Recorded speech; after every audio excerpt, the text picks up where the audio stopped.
Hey everyone. So with the novel coronavirus pandemic affecting more and more different aspects of our lives, I've been seeing a lot of really interesting things around information design, so I thought I would make this short video. Now, there's tons of examples of designers bringing their talents to bear on the situation.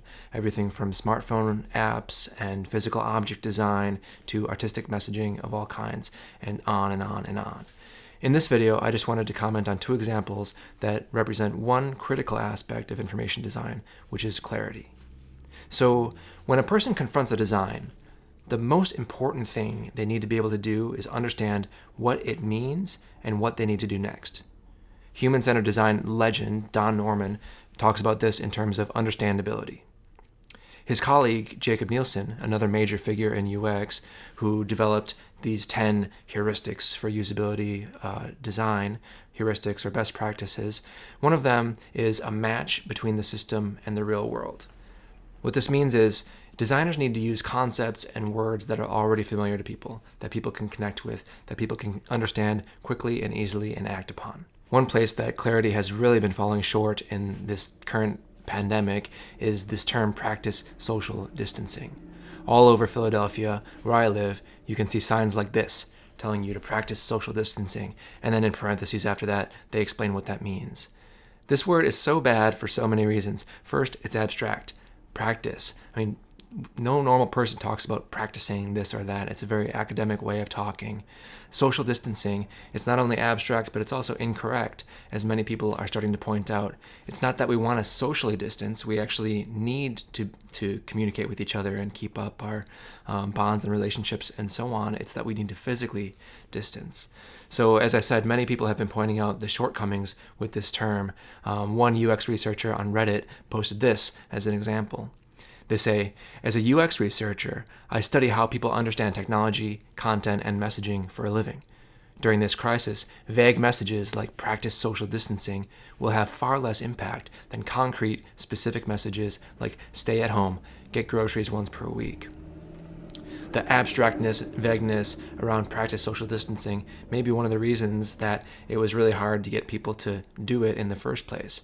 As the message is starting to permeate and people are communicating it in different ways, that's starting to change. But I wonder if we didn't use this abstract language from the outset, maybe we would have had better results earlier on. It's interesting to note that back on March 20th, the World Health Organization said it was officially changing its language.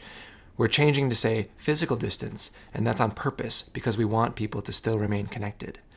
Now, I think this might have happened too late because this term practice social distancing already permeated, the zeitgeist and was already in use. And even today, weeks later, we're still seeing all these signs that say practice social distancing in apps, on signs, and everywhere. Now, since then, of course, as I've said, we've seen an upsurge of designers making clear calls to action, stay at home, wear a mask, and so on, and that seems to be helping. The next example I wanted to mention is a different kind of clarity. This is clarity in terms of concreteness of representation. So, right now, this pandemic is all caused because of a virus. If you look outside, maybe it's really sunny right now, it looks nice, it doesn't look like there's a crisis going on, except for maybe the streets are a little emptier than usual. Right? So the problem is that the virus is invisible. We're seeing this quote go around, invisible enemy, and that's exactly right. How do you fight an invisible enemy? On top of that, we've given it a terrible name, and it's endlessly confusing because we talk about COVID-19. COVID-19 is actually the disease, not the virus. The virus is named SARS-CoV-2, right?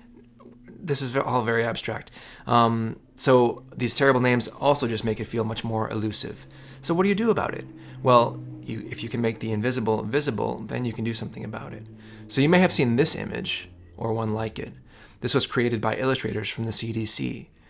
The New York Times reports that on January 21st, the day after the CDC activated its Emergency Operations Center for the new coronavirus, Alyssa Eckert and Dan Higgins, illustrators, were asked to create an identity for the virus, something to grab the public's attention, they said.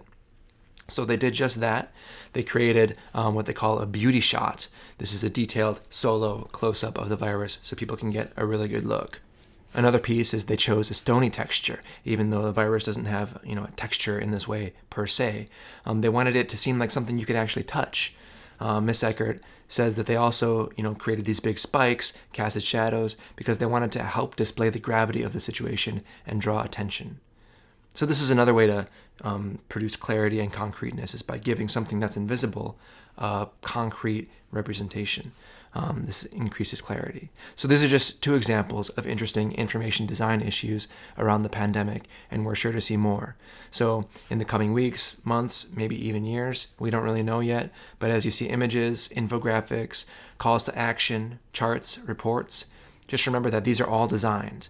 Many of the designers in these situations are, as you can imagine, under extraordinary pressures. And so I'm sure, yes, we can forgive them if they aren't the best designs in the world. But we could try our best, right? Design has consequences, frankly, and it's much better if we can get it right in the first place.